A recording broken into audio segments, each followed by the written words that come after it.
I'm not one for burying the lead in my reviews. I did not like Doom: The Dark Ages very much. It's a game I expected to like. I'm fond of most of the Doom series, after all. But Dark Ages is all style and too little substance. It's borrowing some trends from other genres, weakening the main action, suffering from a bit of feature clash and a terminal case of fantasy writing. You know what I mean. The elves of Agabagabor at war for eons with the evil Lord Malakarium, that sort of thing. In this case, it's the Sentinels of Argent Dinur, but the point stands. Anyways, I'll start with the things I liked. In the simplest terms, the vibes are good. The front half is classic Doom, robo-demons and rippin' and tearin'. There's frequent big set pieces both in the traditional levels and more so in the dragon riding and mech piloting levels sprinkled here and there. Those non-Doom Guy sections aren't particularly challenging and are actually kind of shallow, but even with that, they're still a spectacle, a welcome addition to the main gameplay. Plus, fist-fighting titanic demons willy-nilly does feel cool. Watching them blow apart as they take damage is a particular treat. Although, our attacks do feel a little too fast, which sort of hurts the illusion of being in a giant robot. The back half of the game takes a heavy Lovecraft turn, adding in an interesting visual element to the series that was lacking up until this point. Even though I enjoy cosmic horror elements, it does sort of clash with the established visual identity of the series, especially since this particular Cthulhu-inspired design is increasingly everywhere in games these days. Lovecraft is Reddit now, I guess. Big-budget games are increasingly afraid to be visually distinct. Maybe they're just slouching towards Cthulhu because everything in the new Unreal Engine 5 looks wet. There's a new system for enemy hierarchies that's a fun twist on the encounters. You'll run into a buffing enemy that makes neighboring demons tougher until you can take it out, or champion enemies that are invincible until you kill enough underlings to make it vulnerable. It feels ripped out of the Diablo series, but it does make for some more interesting enemy compositions. I'm also fond of the new weapon selection system. On the PS5, it gives us a new method. Weapons are paired up by ammo type. We can tap the shoulder to switch weapon category and square to flip between the two weapons in that category. This grouping lets you pick favorites and switch between them fairly intuitively, but we're given such an abundance of ammo, you pretty much just pick two weapons and never deviate. It didn't have as many immediately striking moments as the prior entries, but there were a few here and there that really stood out. The build-up to fist-fighting Cthulhu, particularly.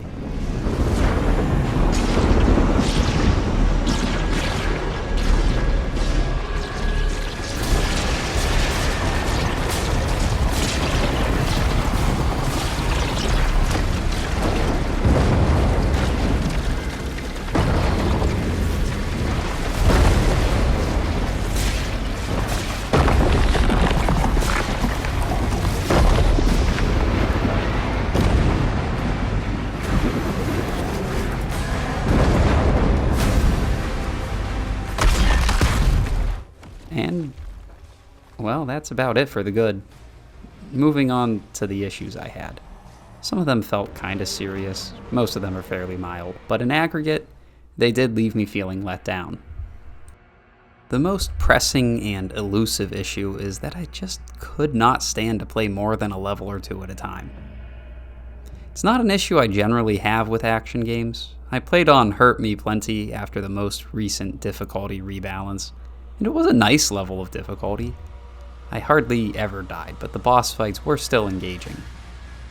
I kinda hate multiple difficulty levels because I always get the feeling one of them is the right difficulty and the rest are just arbitrary balancing percent changes. Anyways, it felt fine, but I'd finish a level and find myself uninterested in playing the next. It took me about 2 weeks to finish the 22 chapters, and they're only around 30 minutes each, so why? What exactly did I find so fatiguing about this game? I think it's the progression system. I've ranted against this in my review of Proteus, and it's here too. The Dark Ages ties weapon and character progression to finding secrets hidden throughout the map. It's obvious pretty early that you'll need to unlock almost every secret in order to max out your gear. And there's a whole passel of trophies devoted to secrets, indicating it's quite a focus. It gives us a slightly too useful automap that reveals the locations of all the secrets immediately for each level. This takes the increasingly poorly named secrets from a fun hidden mechanic to stumble upon occasionally, and reframes it as a necessary part of the gameplay. Having the locations immediately visible makes it seem inevitable. For me, it triggers a certain FOMO, and I found myself checking the map incessantly as I progressed through the levels, trying to make sure I didn't miss any of the secrets before hitting points of no return and having to restart. And that constant little breaking of the action, that move to the pause menu, then the map, well, it makes the entire experience a smidge worse, but consistently. I wish it just had a mini-map or a Diablo 2 style overlay. A few times I intentionally tried to stop checking the map until I hit breakpoints, but that just led to me running around empty levels and constantly backtracking, which also breaks the action up, although in a different way. I'm not an expert in game design, but as a player, I like it when the main gameplay is also what drives the advancement, and frankly I just don't play shooters for their deep exploration and puzzle-solving mechanics. Secrets should be just that, easy to miss, cosmetics, temporary bonuses, not important to the main advancement of a game. The levels are also more open, and don't have enough elements to intuitively lead you towards the next objective. So the game crudely patches this with an objective marker system. The sum effect, on me, is that exploration didn't feel voluntary or natural. It feels like I'm giving a checklist and I'm just slowly filling it out. This is a feeling I particularly associate with Ubisoft games, and it's the reason I don't buy those anymore. The Dark Ages also veers a little too far from its boomer shooter roots. It almost plays like a gimmick shooter from the Xbox 360 era, Crackdown or 50 Cent Blood on the Sand or something. It's got turret sections. The focus of the game is not really on the gunplay, it's on character-specific cooldown actions.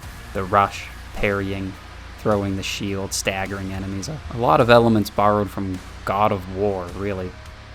The guns are almost a secondary method of combat, there to whittle chunks of health down between flail swings. This is somewhat evidenced by the design of the guns, namely that most of them are indistinguishable at a glance and are primarily identified by the crosshairs. Oh, and there's another problem with the combat, the focus on melee. It's cool, turning big fights into tense toe-to-toe Sekiro parry fests where you zoom in, use up your melee, refresh with parries, and repeat. However, it does sort of destroy the most basic element of the Doom series, navigating the arena as you dispatch enemies. Rather than the usual strafing, dodging, and movement options, you just sort of zip at the biggest enemy, parrying or defending, and slug it out. This narrows the actual explored area of the battle zones, and puts further stress on the exploration elements required for advancement. And enemies are constantly dying without dedicated effort. It's cool at first, then feels unearned. Jump from a high ledge and you land like an atomic bomb. Kill a commander demon and every other enemy in the encounter disappears. Melee an imp or throw your shield and watch 100 others explode. It lowers the stakes of combat pretty substantially, even though these chaff demons more or less exist as walking health pickups. The glory kill system from the prior games is also extremely limited here, which is a kind of baffling choice considering the more intense focus on up-close attacks. There's also a lack of variety in encounter design that drags everything down in the back half. Oh, the story? Too much. The stakes are nebulous. One of the characters is a god or something, but there's multiple types of gods, and overall, it just feels really unnecessary for a series that is traditionally driven by Doomguy's bloodlust, constantly getting him into situations, which are then resolved by Doomguy's bloodlust. He doesn't feel incredibly centered in the story, and the other characters are all one-dimensional and interchangeable. Plus, as I said at the top, there's a lot of fantasy hogwash in this game that didn't really draw me in. Oh, and here is a minor nitpick.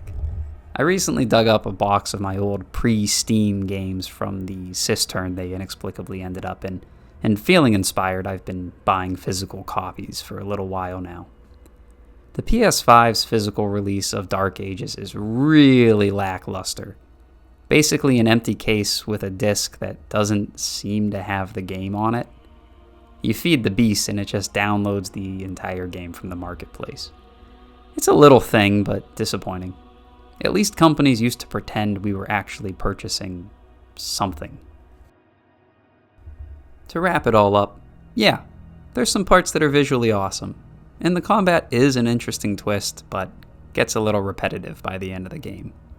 If you're a person who just plays games until you get bored of them, you'll definitely have a few pretty cool hours right at the start. And if you can ignore the progression system, hey, you'll also probably have fun. But the game seems to lack a focused design ethos like the prior entries in the series. It sprawls a little, and that leads to a generic story, visuals, and gameplay. On the trusty pain scale, I'd give this one a very painful. It's probably a completely average game, maybe even a little above average, but it really suffers when compared to the prior two entries, which are both stellar, and frankly got me back into the shooter genre after a long break. Maybe failing to measure up is just the fate of every Doom 3. I'm sure there's folks who'll disagree with me, but hey, I don't really rate the quality of games. I rate how much fun I have with them. My method here is to play a game, think about it, and then try to figure out why I feel that way. And there's not really much point to arguing about how much fun I personally had playing a game. If you liked it, I'm happy for you. Well, that's all for my 44th review. I hope you enjoyed it. Thanks for tuning in. See you!